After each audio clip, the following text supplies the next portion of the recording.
عبده ورسوله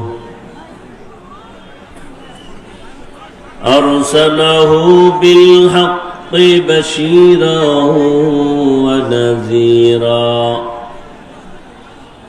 وداعيا إلى الله بإذنه وسراجا منيرا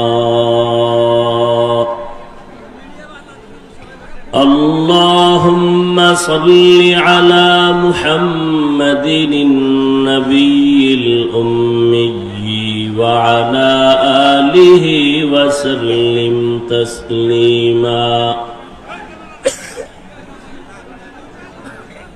وبعد فأعوذ بالله من الشيطان الرجيم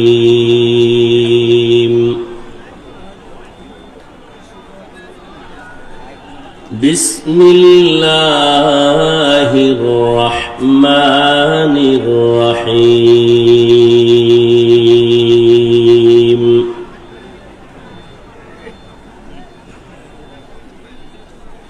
يا أيها الذين آمنوا اتقوا الله وقولوا قولا سديدا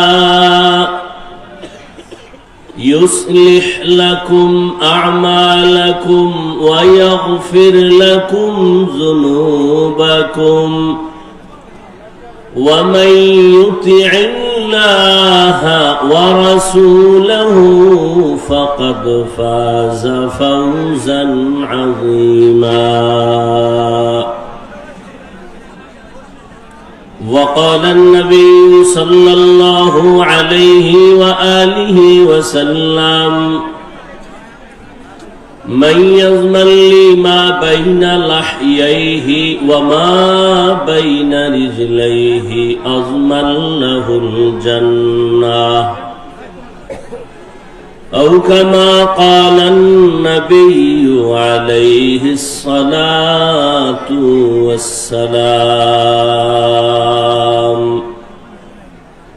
صدق الله مولانا العظيم صدق رسوله النبي الأمي الكريم ونحن على ذلك من الشاهدين والشاكرين والذاكرين والحمد لله رب العالمين سبحانك لا علم لنا إلا ما علمتنا إنك أنت العليم الحكيم رب اشرح لي صدري ويسر لي أمري واحلل عقدة من لساني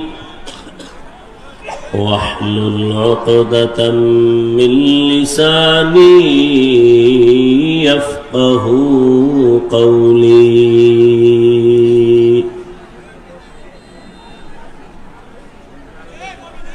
निगाह मुमिन से तू बदल जाती है तकदीर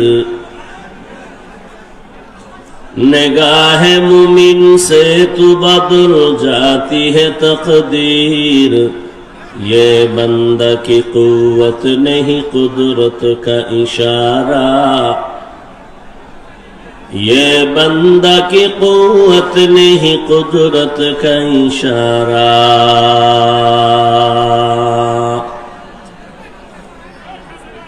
ऐ मर्द खैरत तर्क मासी की जरूरत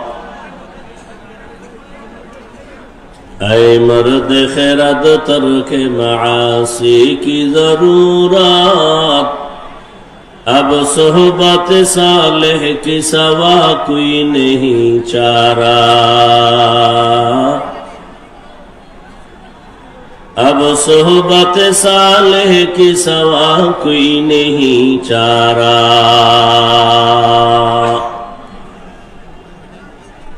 मरदूद है पीछे हमें खबर नहीं लेकिन मरदूद है पीछे हमें खबर नहीं लेकिन एक वक्त में हालाक जो अमाल है सारा एक वक्त में हालाक जो अमाल है सारा।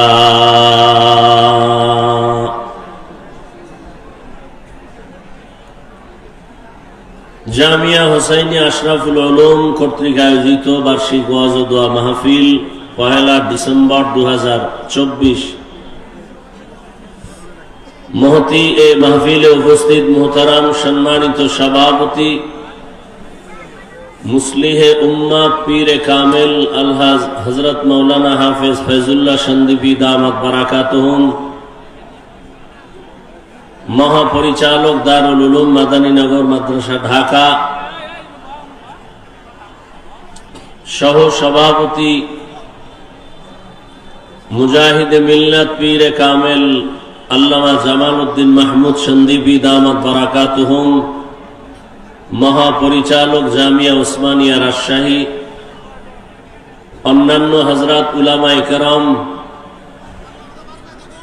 অত্র অঞ্চলের বিভিন্ন স্থান থেকে আগত আল্লাহ পাকের আশিকিন, জাকিরিন, শাকিরিন, মুহিব্বিন, মুরব্বিয়ান এজাম, কলিজার টুকরা আমার সমবয়সী যুবক বন্ধুগণ, স্নেহের ছোট ভাই, পর্দার আড়ালে মাইকের আওয়াজ শ্রবণরতা সম্মানিতা মা ও বোনেরা, আল্লাহ পাকের দরবারে শুকর যে আল্লাহ পাক আমাদেরকে সুস্থ রেখেছেন এবং পৃথিবীর শ্রেষ্ঠ মজলিস উলামায়ে আহলে হকের মজলিস, গুনাহ মাফের মজলিস, তওবা কবুলের মজলিসে হাজির হওয়ার তৌফিক দান করেছেন। নিয়ামতের শুকর আদায়ার্থে দিল থেকে জবান খুলে মহব্বতে পড়ি আলহামদুলিল্লাহ। দরুদ ও সালাম সাইয়্যিদুল মুরসালিন, রাহমাতুল লিল আলামিন, শফিউল মুজনিবিন, খাতামুন নবিয়্যিন, সাইয়্যিদুস সাকালাইন, ইমামুল মুরসালিন হযরত মুহাম্মদুর রাসূলুল্লাহ, সবাই পড়েন সাল্লাল্লাহু। নবীর নামে দুরূদ পড়বেন, পুরাটা পড়েন, আবার থামলেন কেন? পড়েন আবার। সওয়াব না গুনাহ? একবার পড়বেন 3টা পুরস্কার নগদ। 1 নাম্বার পুরস্কার 10টা গুনাহ মাফ, দ্বিতীয় পুরস্কার 10টা নেক আমল নামায় যোগ হয়েছে, তৃতীয় পুরস্কার আল্লাহর দরবারে আপনার মর্যাদা 10 গুণ বেড়ে গেছে। আল্লাহর কাছে কি আমল নিয়ে দাঁড়াবেন? অন্তত দরুদের আমলটাও যদি ধরে রাখতে পারেন আল্লাহর কাছে এটাও পেশ করা যাবে। দরুদ বড় দামি একটি পাওয়ারই আমল। যত মুসিবত থাক না কেন দরুদের আমলটা ধরে রাখবেন। এবার এই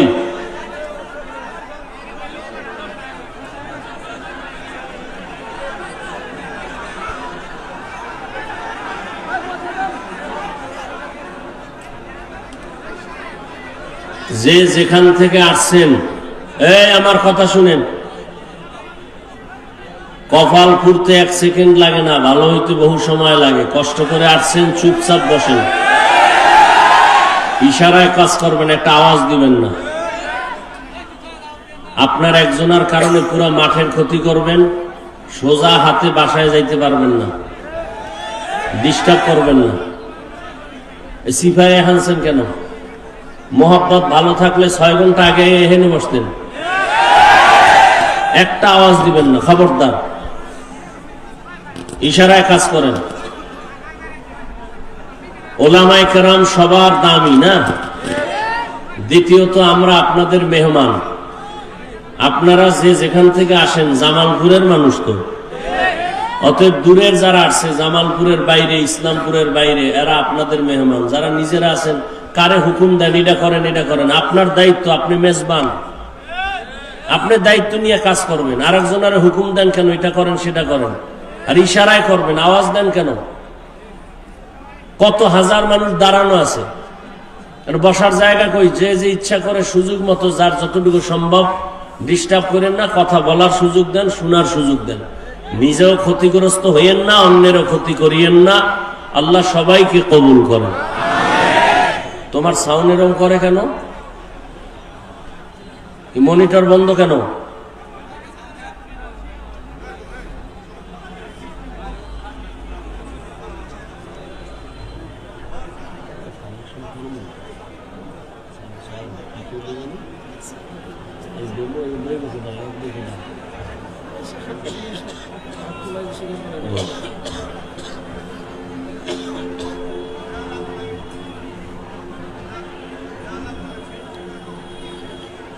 উলামায়ে হযরত আলোচনা করেছেন, আপনারা ধৈর্যের সাথে আলোচনা শুনেছেন। আল্লাহ উলামায়ে কেরামদের কথাগুলো আমাদের সবাইকে সহি তরিকায় আমল করার তৌফিক দান করেন। বিশাল আয়োজন, মাদ্রাসার পক্ষ থেকে অনেক খরচ, মাদ্রাসায় অনেক ছাত্র পাগড়ি দিল, আপনারা দেখছেন। আল্লাহ পাক যারা পাগড়ি নিলেন সবাইকে সফলতার জিন্দেগি দান করেন। এই ছাত্রগুলো মাদ্রাসায় থাকে, আলেম তৈরি হবে, কোরআন শিখবে, শিখছে, দ্বীনের খাদেম। উলামায়ে কেরাম এ জাতির জন্য নেয়ামত, এদের সাথে সম্পর্ক রাখাটাও বড় নেয়ামত। যেভাবে হোক উলামায়ে কেরামের সাথে সম্পর্ক রাখলে দুনিয়াতেও লাভ, আখিরাতেও লাভ। বাংলাদেশে যত ঝামেলা দেখতেছেন সব কিছুর কারণ উলামায়ে কেরামের সাথে বেয়াদবি। ঠিক ঠিক কইয়া আপনারা বেয়াদবি করেন না। ইমাম সাহেবের সাথে বেয়াদবি, কোন শিক্ষকের সাথে বেয়াদবি, যে যেই লাইনই করবেন ওই লাইনই আপনার ক্ষতি নেমে আসবে। তো উলামায়ে কেরামের সাথে বন্ধুত্ব থাকলে দুনিয়াতেও লাভ, আখিরাতেও লাভ। চাই আপনি একটু পানি পান করায়ও যদি সহযোগিতা করেন, একবেলা খানা দিয়েও যদি সহযোগিতা করতে পারেন, এটাও জীবনের অনেক বড় ফায়দা। কিয়ামত পর্যন্ত আর নবী আসবেন, সাহাবায়ে কেরাম আসবেন, আউলিয়ায়ে কেরাম, আইম্মায়ে কেরাম আর আসবেন? আসবে না। কিয়ামত পর্যন্ত বড় বড় যারা আউলিয়া ছিলেন, ওলিয়ে কামেল, এরাও আর আসবেন না, চলে গেছেন।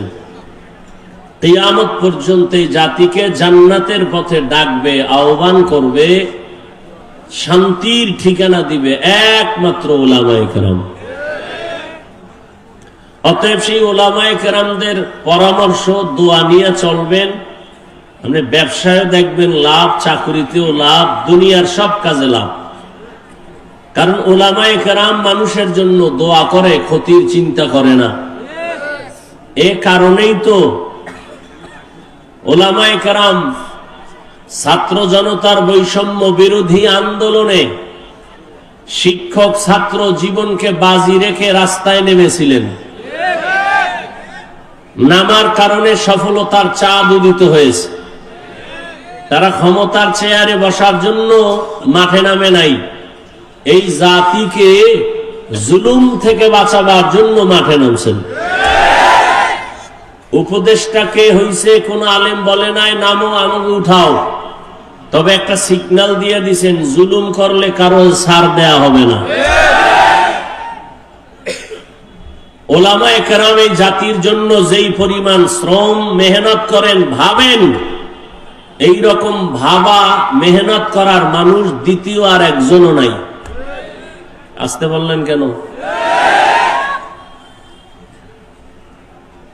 নাপাক খাইতে খাইতে এখন পাক জিনিসটারও নাপাক মনে করে, মিথ্যার উপরে চলতে চলতে সত্যটাকেও মিথ্যা মনে করে।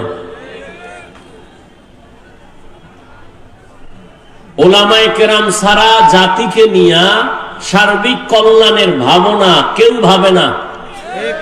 সব ধান্দাবাজ আর চান্দাবাজ। একমাত্র উলামায়ে কেরাম কলিজা দিয়া এই জাতিকে নিয়ে ভাবে 24 ঘন্টা। নিজের বউ মাইয়া ভোলা পরিবার কিচ্ছু নিয়ে ভাবে না, উম্মত নিয়ে ভাবে।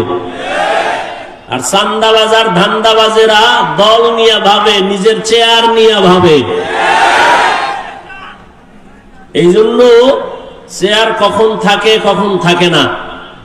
আর উলামায়ে কেরামের চেয়ারের কোনো মেয়াদি নাই, দুনিয়া তো বাদশাহ, আখিরাতেও বাদশাহ। এই জন্য উলামায়ে কেরামদের দোয়া নিয়ে সবসময় কাজ করবেন, বরকত হবে ইনশাআল্লাহ। আল্লাহ কবুল করেন। দিল থেকে সহযোগিতা করবেন। তো আমি 1 মিনিটের মধ্যে এতগুলো মানুষের মধ্যে আমি শুধু আল্লাহর উপরে ভরসা করে একটা ওয়াদা করবেন, না পারলে হাত উঠাইবেন না, এবং নিজ দায়িত্বে ওয়াদাটা পূরণ করবেন। একটা টেলিফোন যেন কাউকে দিতে না হয়।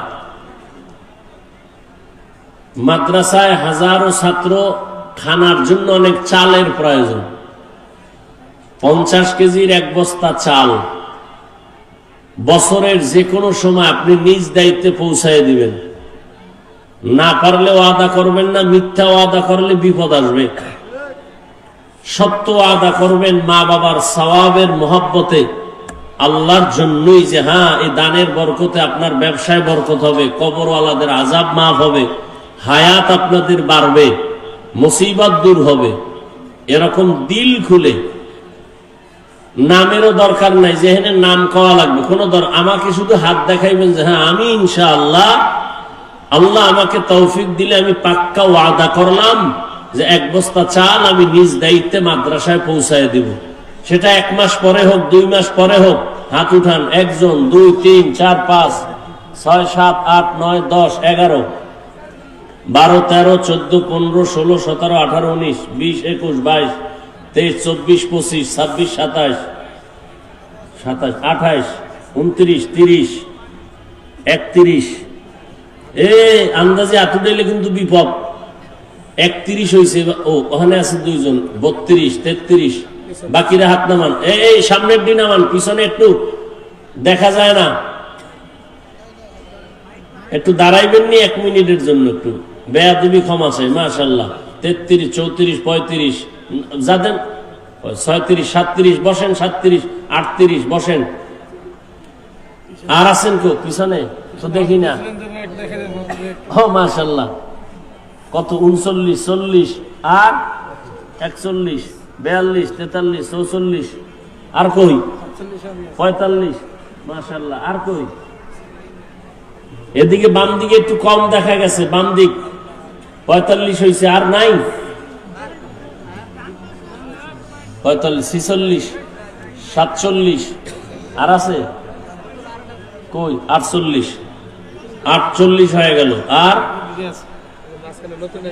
49, 50 কই মাঝখানে 51, আবার একটা দিয়া বেজর করে হইল 55 করে আলান, 51, 52 হাত নামান, 52, 53 হাত নামান।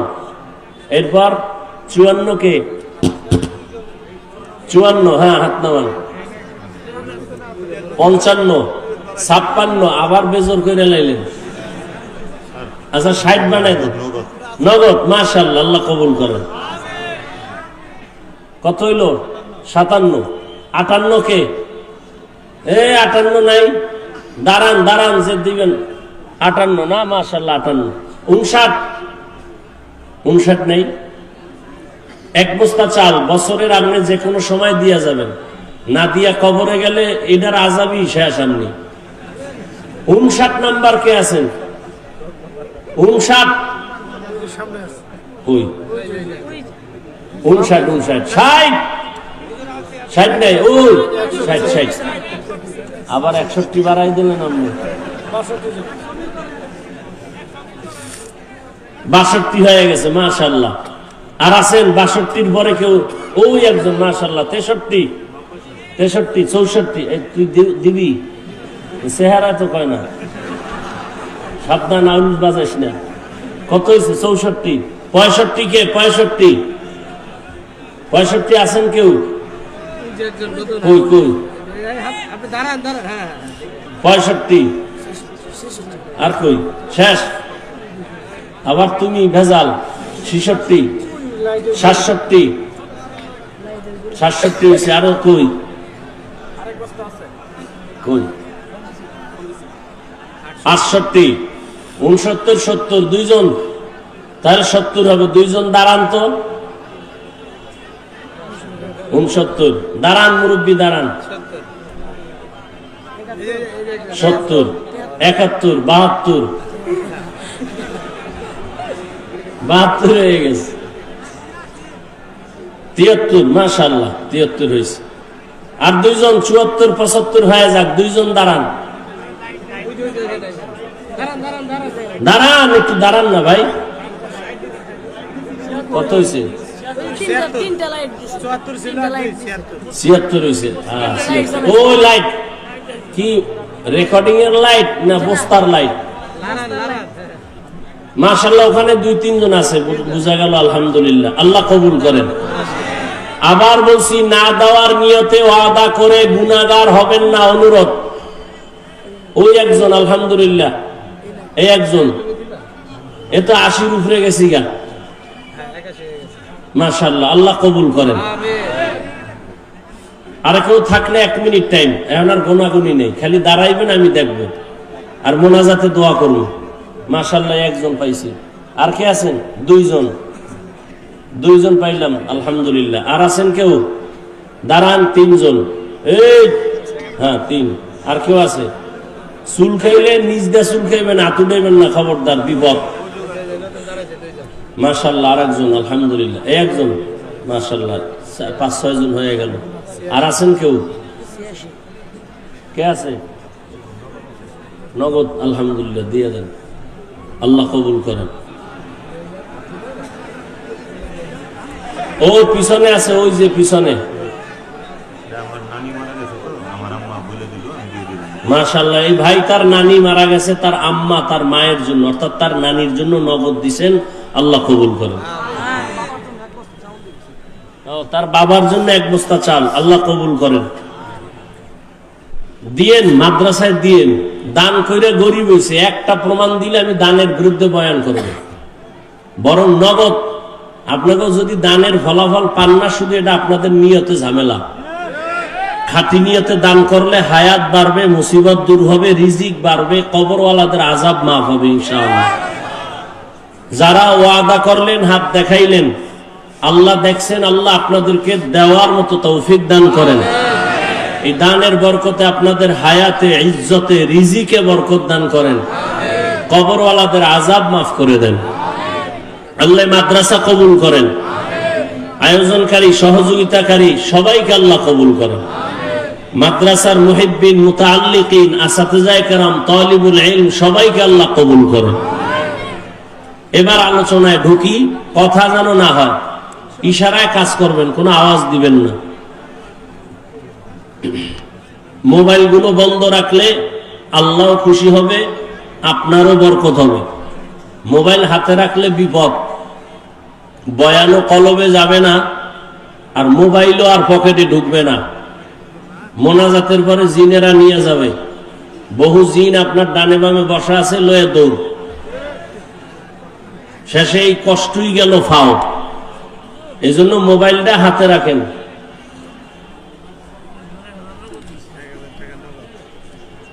তো আমি আপনাদের সামনে দোয়া নিতে আসছি। দোয়ার খুব জরুরি দরকার। সবাই তো আর বরদোয়া করে না, আর যারা বরদোয়া করে এদের বরদোয়া কামেও লাগে না। আর যারা দোয়া করে ভালো মানুষ, এদের দোয়া আমার খুব দরকার। কারণ আমার ইলমও নাই, আমলও নাই, দোয়া নিয়ে একটু চলতেছি। দোয়া বড় একটা পাওয়ারই পুঁজি। আর দোয়া ও মুখুল ইবাদাহ, আর দোয়া ও হুয়াল ইবাদাহ। দোয়াটা একটা স্বতন্ত্র ইবাদত, ইবাদতের মগজ। দোয়া বড় দামি। যুবক বাবারা, জীবনে সফল হতে যদি চাও, পরীক্ষায় পাশ করা এক জিনিস, সফল হওয়া আর এক জিনিস। ডাক্তার হওয়া এক জিনিস, সফল ডাক্তার আর এক জিনিস। ইঞ্জিনিয়ার হওয়া একটা, আর সফল ইঞ্জিনিয়ার হওয়া আর একটা। আল্লাহ সফল যদি বানায় তুমি হতে চাও, তাহলে দোয়া ছাড়া হবে না, তোমার সার্টিফিকেট আর লেখাপড়ায় হবে না। আল্লাহর কসম, তুমি সফল ডাক্তার হও, দোয়া লাগবে, লেখাপড়াও লাগবে, সার্টিফিকেট লাগবে, আর কি লাগবে? তোমার জীবনের দোয়ার তিনটা মূল পয়েন্ট। কয়টা?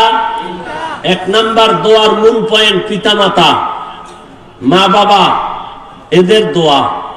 দ্বিতীয় তোমার মূল পয়েন্ট দোয়া পাওয়ার তোমার জীবনের শিক্ষক ওস্তাদ। তৃতীয় পয়েন্ট হলো মুরব্বী উলামায়ে কেরাম। এদের দোয়া যেমন তোমার সফলতার পুঁজি, এদের অন্তরে কষ্ট দিলে এই বড়দোয়াটাও তোমার ধ্বংসের কারণ। মা বাবার বড়দোয়া তোমার জীবনের আগুন, শিক্ষকের বড়দোয়া ছাত্রের জীবনের আগুন, উলামায়ে কেরামের বড়দোয়া উম্মতের জন্য একটা আগুন। একটু আগে বললাম না যে উলামায়ে কেরামের সাথে বেয়াদবির কারণে এই সব ঝামেলা আমার দেশে। আল্লাহ উলামায়ে কেরামের ইজ্জতকে বাড়ায় দেন। উলামায়ে কেরামের পেছনে যারা ষড়যন্ত্র করে লেখার মাধ্যমে, বলার মাধ্যমে, আল্লাহ ওদের হেদায়েত দান করেন। আমি আপনাদের সামনে আলোচনা রাখার নিয়তে কোরআনে হাকিমের সূরা আহজাবের 2 টুকরো আয়াতে কারিমা তিলাওয়াত করেছি।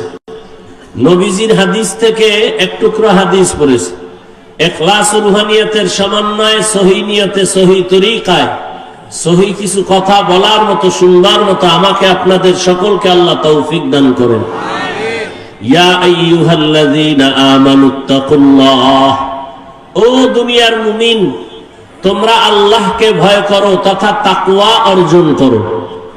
ওয়াকুলু কওলান সাদীদা, জবানের দ্বারা যা বলো সত্য সঠিক শালীন ভাষায় বলো। লাভ, ইউসলিহ লাকুম আ'মালাকুম, বিনিময়ে তোমাদের টুটা ফাটা আমল আল্লাহ পাক কবুল করে ফেলবেন। আর ওয়ায়াগফির লাকুম যুনুবাকুম, জীবনের সব গুনাহ আল্লাহ মাফ করে দিবেন। ওয়া মান ইউতি'িল্লাহ ওয়া রাসূলাহু, যে বা যারা আল্লাহ এবং তার রাসূলের অনুকরণ করবে, ফাকাদ ফাজা ফাউজান আযীমা, তাদের বিজয়টা হবে চূড়ান্ত বিজয়, মানে বিনা হিসাবে জান্নাতি।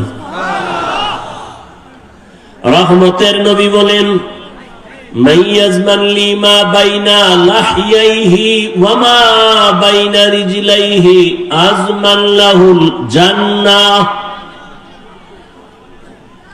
নবী বলেন, হে উম্মত, 2 জিনিসের হেফাজতের জিম্মাদারি যদি তুমি নাও, আমি নবী তোমাকে জান্নাতে নেওয়ার জিম্মাদারি নিব। কয় জিনিস? প্রথম হলো জবানের কন্ট্রোল করো, হেফাজত করো। দ্বিতীয়, লজ্জাস্থানের হেফাজত করো। এই 2টা জিনিসের হেফাজত যদি করতে পারো, আমি নবী তোমাকে জান্নাতে নেওয়ার জিম্মাদারি নিব। আয়াত এবং হাদিসের মূল আলোচনার বিষয়বস্তু জবানকে কন্ট্রোল করা। নবীও বলেন জবান কন্ট্রোল করো, আল্লাহ বলেন জবান কন্ট্রোল করো। কোন পদ্ধতিতে করবা? তোমার মনের মতো পারবা না। মুমিনকে আল্লাহ আয়াতে 2টো আদেশ দিয়েছেন, একটা তাকওয়া অর্জন করো, দ্বিতীয়টা জবানকে হেফাজত করো। যদি করতে পারো, নগদ 2টা পুরস্কার। 1, জীবনের আমল কবুল, 2, জীবনের সব গুনাহ মাফ। এখন আল্লাহর এই আদেশ আল্লাহ শুধু মুমিনকে দিলেন কেন, বেঈমানকে দেন নাই কেন? এর সংক্ষিপ্ত জবাব, জান্নাত শুধু মুমিন পাবে, কোন বেঈমান 1 সেকেন্ডের জন্য কখনো জান্নাত পাবে না। জান্নাত পাবে না। কারা পাবে? জবান খুলেন, কারা পাবে? মুমিনেরা যে জান্নাত পাবে তাও বহু ফিডা খাওয়ার পর। যেই তালে বিড়ি টানেন এমনি জান্নাত পাবেন ফিডা ছাড়া। যেখানে এত আশেকে রসুল, সব টাটকা আশেক, ফজর পরে নাই, জহুর পরে নাই, আসর পরে নাই, মাগরিব পরে নাই, এশাও পরে নাই। ফজরও পড়ার চিন্তা নাই, বয়ান শুনতে আইছে, যাক এটাও ভালো। আল্লাহ যদি এর বরকতে হেদায়াত দান করেন, প্রত্যেকের সিনায় আল্লাহ হেদায়াতের নূর দান করেন, তো জান্নাত শুধু মুমিন পাবে, কোন বেঈমান আর মুমিনও পাবে অনেক হিসাবের পর। কেন? রহমতের নবী বলেন, আমি মুহাম্মদ শেষ নবী, আমার আগে একদল উম্মত ছিল বনি ইসরাইল, বড় চালাক। এই বনি ইসরাইল নিজেদের মধ্যে দ্বন্দ্ব আর দূরত্ব তৈরি করে দলাদলিতে তারা ৭২ দল হয়েছিল। আমার উম্মত আরো চালাক, আমার উম্মতের দল আরো একটা বেড়ে যাবে। তাহলে কয় দল হবে? কুল্লুহুম ফিন্নার। নবী বলেন সব জাহান্নামে যাবে, ইল্লা মিল্লাতান ওয়াহিদা, এক দল জান্নাতে যাবে। টোটাল ৭৩ দলের সব যদি জাহান্নামে যায়, এক দল জান্নাতে যায়, তাহলে বলেন জাহান্নামী কয় দল? এই যে ৭২ দল জাহান্নামী, এরা কেউ হিন্দু, বৌদ্ধ, ইহুদি, খ্রিস্টান কেউ না, সব হবে মুমিন মুসলমানের ভেতর থেকে। তাহলে ৭২ দল জাহান্নামী সব মুসলমানের মধ্য থেকে হবে।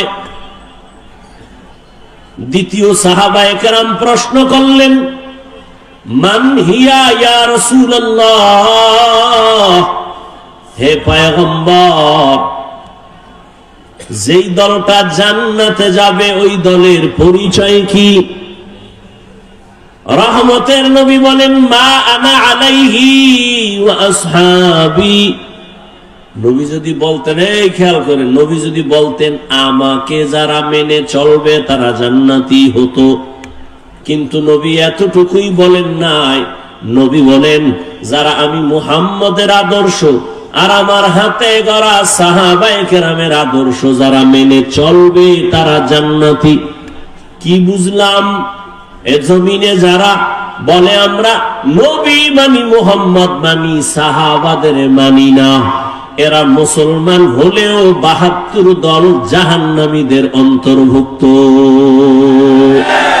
তো কুজাও সুন্নতে আহমদ, কুজাবা মুহাম্মদ, কাইবুয়াদ নিসবতুরা মান আহাব্বা সুন্নতি কওলে রাসূল, মজদায়ে কানা মাই হাম কুন কবুল। তাহলে শুধু নবী না, সাহাবাও, সাহাবায়ে কেরামদেরও মানা লাগবে।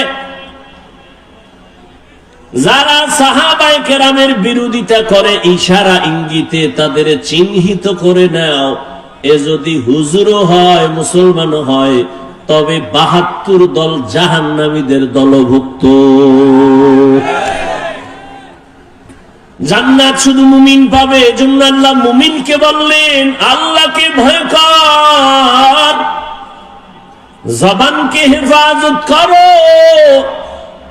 যদি করতে পারো 2টা পুরস্কার তোমাকে দেওয়া হবে। জীবনের সব আমল কবুল, জীবনে যত গুনাহ করবা সব আমি মাফ করে দিব। 1 নাম্বার আদেশ আল্লাহকে ভয় কর, দ্বিতীয় হলো জবানকে কন্ট্রোল করো। আল্লাহ জবানকে হেফাজতের কথা কেন বললেন? কান হেফাজত করো কেন বলেন নাই? চোখ হেফাজত করো এখানে কেন বলেন নাই? হাত হেফাজত করো কেন বলেন নাই? চোখ হেফাজত করো কেন বলেন নাই? জবানকে হেফাজত করো কেন বললেন? এর কারণ হলো পুরা দেহের মধ্যে আপনার আমার জিহ্বা জবান হলো মারাত্মক একটা বড় অস্ত্রের নাম।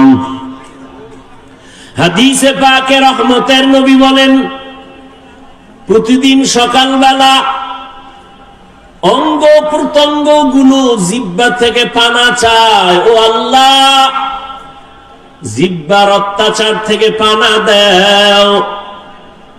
জবানে জানি আবার কোন কথা বলে পেছ লাগায় দেয়, আর আইসা হামলা শুরু হয় হাতের উপরে, চোখের উপরে। অঙ্গ প্রত্যঙ্গ গুলো আল্লাহর কাছে পানা চায় জবানের খারাপ আচরণ থেকে। এই জবান এমন একটা অস্ত্র, বেলেটের মতো চতুর্পার্শ্বে তার ধার, বেলেটের চারপার্শ্বে ধার, যেদিকেই মারে ওদিকেই কাটে। বলে জিহ্বাটাও এমন। কয় কেমন? তাকায় দেখ, একটা অমুসলিম এই জিহ্বা নারায় যদি বলে লা ইলাহা ইল্লাল্লাহ, ইয়াকিন আর ঈমানের সাথে মুমিন হয়ে গেল।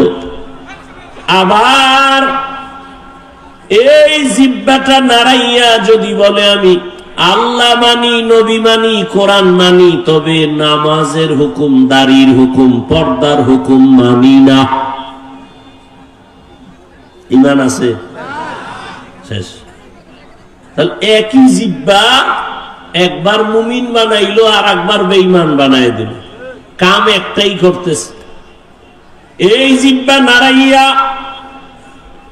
অপরিচিত একটা মেয়েকে যদি সাক্ষীর সামনে বলে তুই আমার স্ত্রী, আমি কবুল করে নিলাম, অপরিচিত মেয়েটা তোমার আপন সঙ্গিনী হয়ে গেল। আবার এই একই জিহ্বা নাড়ায় যদি বলো আপন বউকে বলো তালাক, আছে? তোমার জীবনের আপন সঙ্গিনী বিদায়। বিচারকের চেয়ারের মধ্যে বসিয়া বিচারক যদি জিহ্বা নাড়ায় ডান দিকে তাকায় ফাঁসির আসামিকে বলে তোকে মুক্তি দিয়া দিলাম, ফুলের মালা পরে বাড়ি যাবে। আবার এই বিচারক একই জিহ্বা নাড়াইয়া যদি বাম দিকে তাকায় বলে নিরপরাধের বলে ধর, নিরপরাধ ব্যক্তির হাতে পুলিশের হ্যান্ডকাপ লেগে যাবে। জিহ্বা এমন একটা অস্ত্র, এই জবানের কথার দ্বারা প্রমাণ হবে আমি ভালো না খারাপ। এই জবানই আমাকে পরিচয় দেয় আমি মুমিন না বেঈমান। আমার হাত পরিচয় দিবে না, চোখ পরিচয় দিবে না আমি মুমিন কিনা। আমার জবানের কথা পরিচয় দিবে আমি ভালো বংশের নাকি খারাপ। আমার জবানের কথায় পরিচয় দিবে আমি ইমানদার নাকি বেঈমান। আমার জবানের কথার দ্বারাই প্রমাণ হবে আমি ভালো নাকি খারাপ। জবানটা বড় মারাত্মক একটা অস্ত্র, তোমার ইচ্ছার বিরুদ্ধে চলে। অগ্রিম তুমি ঘুমায় আছো, এর মধ্যে তোমার জবান চলতেছে, কথা কয় ঘুমাইয়া, কয় না? তাহলে তোমার ইচ্ছার বিরুদ্ধে জবান চলে। এজন্য আল্লাহ কয় জবানকে হেফাজত করো। রহমতের নবীও বলেন জবান হেফাজত করো। মাইকের সাউন্ড কি আর ভালো হবে না? এটা মহা মুসিবত। জামালপুরে এত ভালো ভালো মাইকে অস করে গেলাম জীবনবার, এটা বুঝি না কিছু আমি।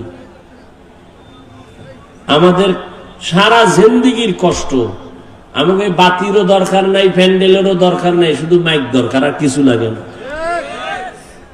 এত চিল্লানো যায় নাকি? কথা বললে অনেক জায়গায় কষ্ট কম হয়, এটা তো কষ্ট বেশি হইতেছে। এই মাইক কোন জায়গার এটা? হ্যাঁ, কি ইসলামপুর আনলে টাকা কম লাগবে এই জন্য? এই সাউন্ড ঠিক করো। 13টা মেশিন লয়ে বইছে, চালাইতে পারে না।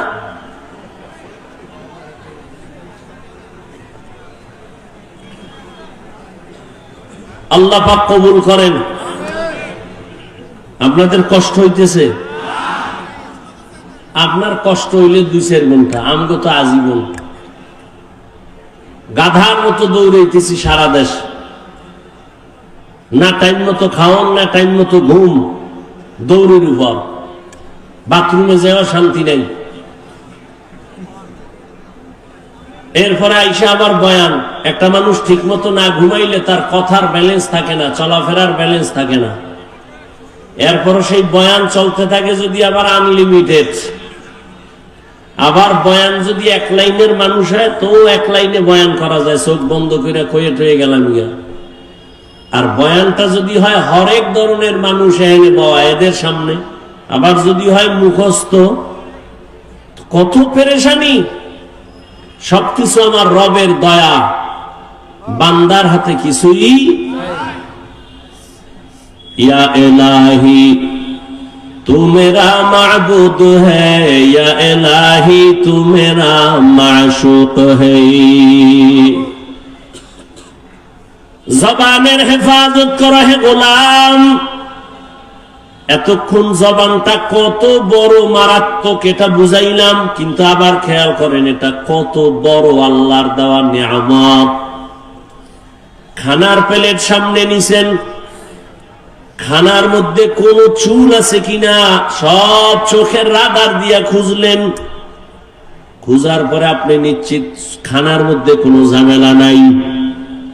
একটা লোকমা যখন আপনি দিছেন, একটা চিকন চুল খানার লোকমায় চোখের রাডারে ধরা পড়ে নাই, জিহ্বায় ধরা পড়ে গেছে। এরে আল্লাহর বান্দা, এটা কত বড় নিয়ামত। মাইকে কথা বলি, বিদ্যুতের বাতি জ্বলে, চার্জ চলে যায়, ফ্যানের বাতাস দিয়া মেশিন ঠান্ডা করা লাগে, একটানা মেশিন চললে গরম হয়ে আগুন লাগবে। অথচ আল্লাহর দেওয়া জিহ্বা নামের কত বড় নিয়ামত। দুনিয়াতে আসার থেকে এই জিহ্বা নাড়ায় যে কত হাজার হাজার লাখ কোটি কথা সাপ্লাই দিলাম, কোনদিন এই জিহ্বার কথা বন্ধ হয় না, ব্যথাও করে না। মানুষের কথা বলতে বলতে গাল ব্যথা করে, ঠোঁট ব্যথা করে, কপাল ব্যথা করে, মাথা ব্যথা করে। আজও পর্যন্ত 50, 60, 70 বছরের বান্দার জিহ্বা ব্যথা করে না। এই কথাগুলো কোন মেশিনে সাপ্লাই হয়? এই মেশিনটারে ঠান্ডা কে বানায়? ওই মেশিনের মধ্যে তেল কে দেয়, পেট্রোল কে দেয়? ও আল্লাহর বান্দা, তুমি মোবাইল চালাও, মোবাইলে কথা চলতেছে, হঠাৎ মোবাইল বন্ধ হয়ে গেছে, কি ব্যাপার? কয় চার্জ নাই, মোবাইল আর কথা শোনা যায় না। তুমি জিহ্বা নাড়াইয়া নাড়াইয়া কত বছর জিহ্বা নাড়ায় কত কথা বললা, কয়দিন তুমি জিহ্বার হক আদায় করছো, চার্জ দিয়েছো? এরে নবীর উম্মতের দল, এত সুন্দর কথা, কথা তো আবার সবাই বলে, তবে সবার কথায় মজা লাগে না। লাগে? কেউ কথা বললে মনে কয় বন্ধ কর, বহুত হয়েছে বন্ধ কর। আবার কেউ কথা বলার পরে কয় এই উঠলো আর সাইরে দিল, আর একটু কও। এ মজাকে লাগাই দিছে। কাদের কুদরত দারি বল কামাল, আনতা রব্বি আনতা হাসবি যুল জালাল, তুহি কাদের জলিলুল্লাহ জাহাদার, বহর হালে তুহি মেরা নেগাহদার। আল্লাহর নিয়ামতের শুকর আদায় করো হে মুমিন। জিহ্বা নামের নিয়ামতটা কত বড় নিয়ামত। মানুষ বলে মুখের কথাই জয়, মুখের কথায় আবার ক্ষয়। এরে আল্লাহর গোলাম, রহমতের নবী যার কোনো তুলনা আছে, এমন একটা জমিনে আল্লাহ পাঠাইছেন যেই জমিনের মানুষ ছিল বড় খারাপ। মক্কার মানুষের মতো খারাপ চরিত্রের মানুষ ওই সময় দুনিয়াতে আর কোথাও ছিল না। ওই মানুষের মাঝে আমার নবী আছেন। মাত্র 13 বছরের ব্যবধানে ওই খারাপ মানুষগুলো জান্নাতি মানুষ হয়ে গেল। বেতের বাড়ি লাগে নাই, একমাত্র রহমতের নবীর জবানের ব্যবহার। নবীজির জবানের ব্যবহারে দুশ্মন পর্যন্ত বন্ধু হয়ে যাইত। ইহুদি নবীর সামনে তরবারি নিয়ে দাঁড়ানো, আর কেউ নাই। ডাক দিয়া কয়, আব্দুল্লাহর ছেলে, এখন তোমার পাশে কেউ নাই? বলে তাই। আমি এখন একা, তরবারি আমার হাতে, তোমার কল্লার উপরে যদি মারি কে ভিড়াবে? নবী বলেন, আমার আল্লাহ। রহমতের নবী কথা বলা মাত্র ইহুদির তরবারিটা মাটির মধ্যে পড়ে গেছে। তরবারিটা নবী হাত দিয়ে উঠাইছেন। উঠে কয়, ইহুদি তরবারি কই? কয় মুহাম্মদের হাতে। কয় এখন যদি তোর কল্লার উপরে